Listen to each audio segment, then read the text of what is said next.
नमः। राक्षस राज, मैं तुम्हारे घोर तप से बहुत प्रसन्न हूँ।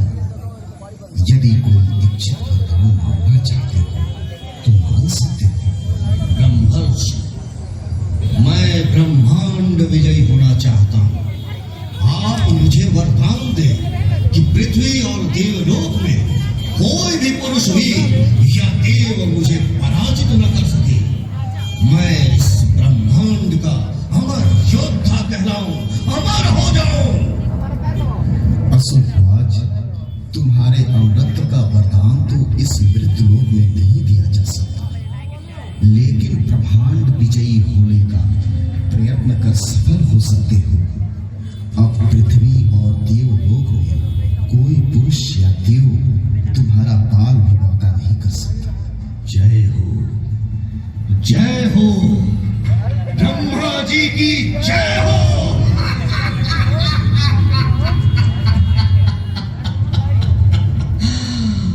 अब हमारा कोई बाल भी बांका नहीं कर सकता।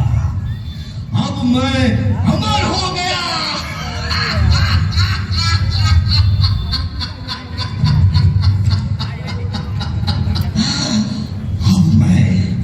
देवलोक के इंद्र को पराजित कर अपना अधिकार जमाऊंगा। चलो सैनिकों, आगे बढ़ो, देवलोक की ओर कूच करो। त्राहिमाम, त्राहिमाम, हम सबकी रक्षा कीजिए।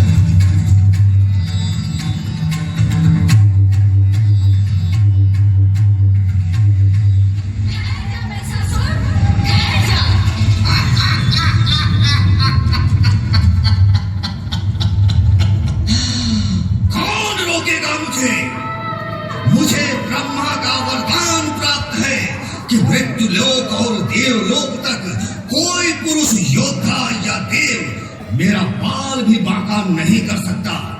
फिर तुम तो स्त्री हो, तुम में इतनी शक्ति कहां कि असुर राज महिषासुर से युद्ध कर सको। भ्रम में मत रहो और लौट जाओ, अन्यथा अनर्थ हो जाएगा।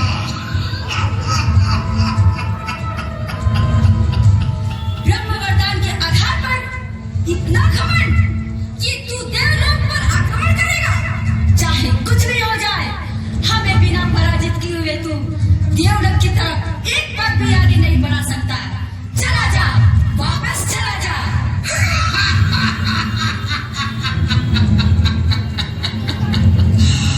तुम मेरे पराक्रम से अभी परिचित नहीं हो। इस भूमंडल में कोई भी योद्धा आज तक मुझे हरा नहीं सका। तेरा घमंड तेरे सर चढ़ कर बोल रहा है। तू नहीं जानता तू किसे ललकार रहा है।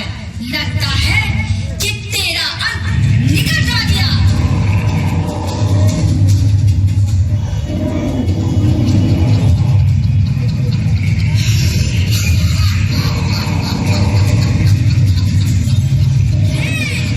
बचा ले अपने आप को हमारे दिव्य अस्त्र के प्रभाव से।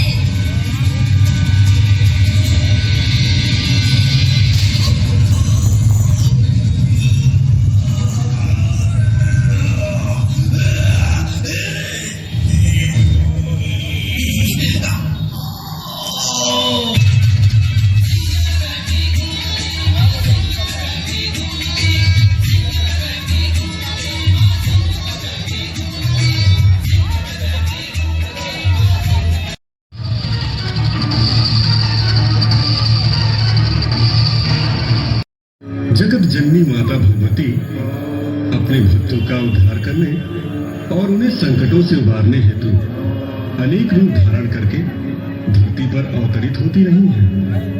भक्तों ने जब भी सच्चे मन से मां को पुकारा है, मां तत्क्षण दौड़ी आई है और भक्त की समस्त व्यथा का हरण कर लिया है।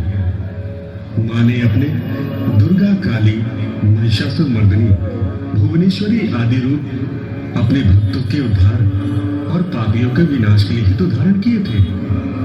आइए आज आपको माता के एक और करुणामयी, भक्त वत्सला, लोक कल्याणकारी रूप माता साक्षी से आपका साक्षात्कार कराते हैं। ओम ब्रह्मदेवाय नमः। ओम ब्रह्मदेवाय नमः। ब्रह्मदेव का ये भक्त असुरराज दुर्गम, देवताओं का परम शत्रु, संपूर्ण संसार का स्वामी बनने की इच्छा रखने वाला दैत्य दुर्गम है। ब्रह्मदेवाय नमः। देवताओं की शक्ति का आदि स्रोत वेद है। अतः वेदों को प्राप्त करने, अमर होने और देवताओं को परास्त करने के उद्देश्य से ही दुर्गम की ये तपस्या चल रही है। पता नहीं ब्रह्मदेव कब प्रसन्न होंगे, और होंगे भी तो क्या दुर्गम को वेद प्रदान करेंगे। ओम ब्रह्मदेवाय नमः।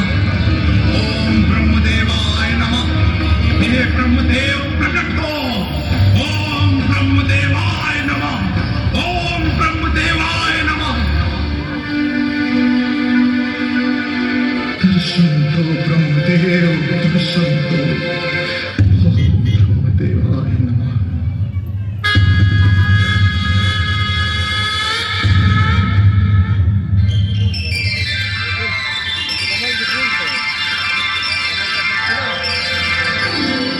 दुर्गम, आंखें खोलो पुत्र, आंखें खोलो। मैं तुम्हारी तपस्या से अत्यंत प्रसन्न हूं।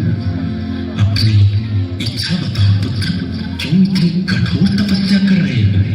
मांगो, क्या वर चाहते हो? ब्रह्मदेव प्रणाम पितामह, प्रणाम।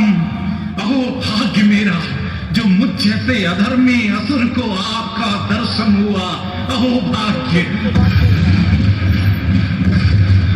ब्रह्मदेव, यदि आप सचमुच मेरी भक्ति से प्रसन्न हैं, तो मुझे संपूर्ण वेद प्रदान करने की कृपा करें, और ऐसी ही शक्ति प्रदान करें जिससे कि मैं समस्त देवताओं को पराजित कर सकूं।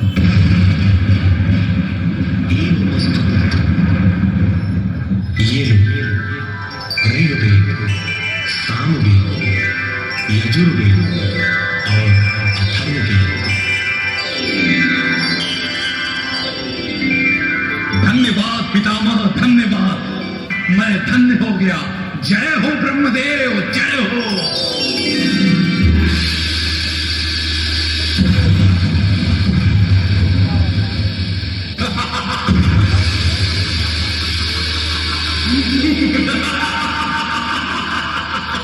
मैं असुरराज दुर्गम, तीनों लोकों में सर्वाधिक शक्तिशाली हूँ।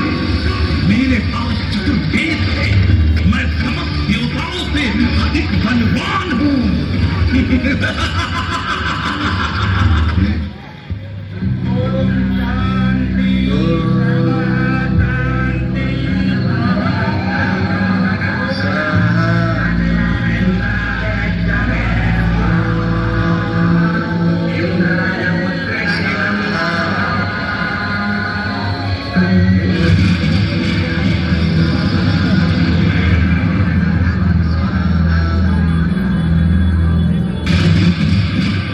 ये कैसा हवन कुंड की अग्नि स्वयं कैसे बुझ गई? ये तो किसी घोर संकट के आने का संकेत। भगवान रक्षा कीजिए, कृपा कीजिए प्रभु, कृपा कीजिए भगवान, कृपा कीजिए।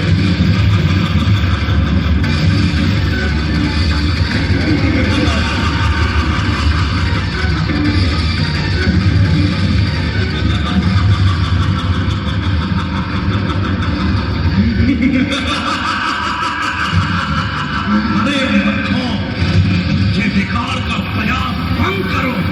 ये हवन, ये पूजा पाठ सब बेकार है। बंद करो ये सब। राक्षस राज दुर्गम की शरण में आ जाओ, तो तुम्हारी रक्षा कोई नहीं करेगा। ये देखो, साधु ने मेरी बात नहीं मानी। ये इसी तरह तड़पेगा, इसी तरह तड़पेगा। लेकिन इसकी मृत्यु तब तक नहीं आएगी जब तक मैं नहीं चाहूंगा। लेकिन इसकी मृत्यु सुनिश्चित भी है। फिर मरना ही होगा। दुर्गम की शरण में आ जाओ, अब भी समय है। तुम अपनी चिंता करो, अपनी चिंता। ब्रह्मा जी के वरदान से दुर्गम, अनियंत्रित, अनाचारी और आतताई बन गया। दशाएं निरंतर गंभीर होती चली गई। यज्ञ के अभाव में अग्निकुंड शांत हो गए तो वर्षा होनी भी बंद हो गई। पृथ्वी पर अकाल, सूखा, अराजकता, भुखमरी शुरू हो गई। लोग एक एक बूंद जल के लिए तरसने लगे। समस्त सृष्टि का अस्तित्व खतरे में दिखाई पड़ने लगा।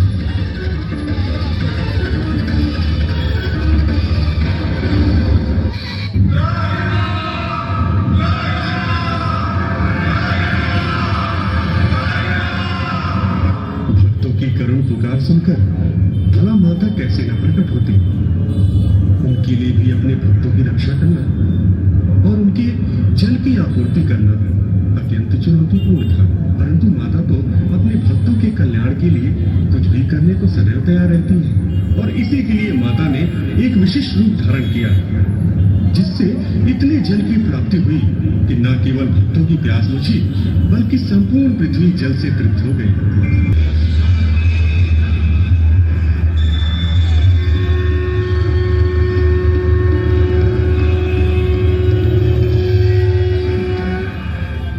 दुखी न हो, आप सभी की क्षुधा की तृप्ति होगी। पृथ्वी पर जल की पर्याप्तता होगी। इन असुरों ने पृथ्वी की क्या दुर्दशा कर दी।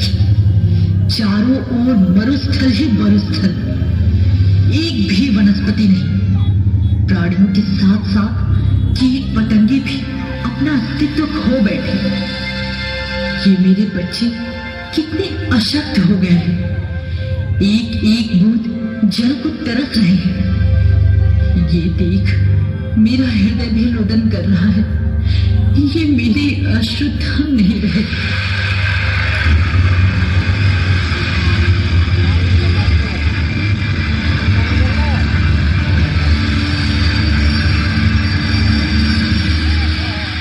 माता के शतनेत्रों से निकले ये आंसू धरती की प्यास बुझाने चले गए। नदियां, झीलें जलमग्न होने लगी।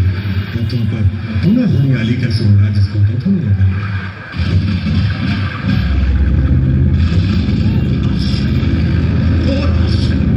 ये क्या हो? इतना जल ये कहां से आ गया?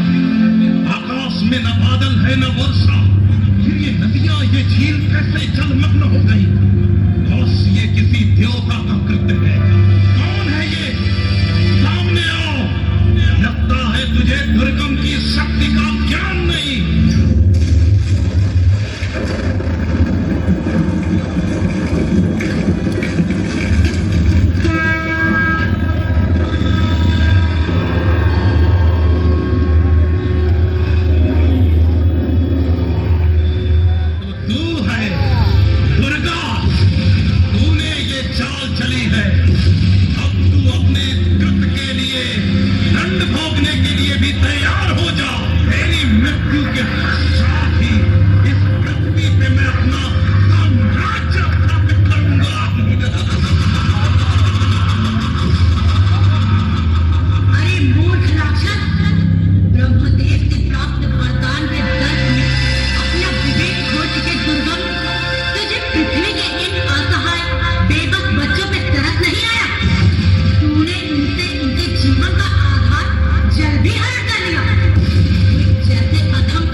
कोई संकट आता है, माता अलग अलग रूप में प्रकट होकर उनके संकटों का समाधान करती है।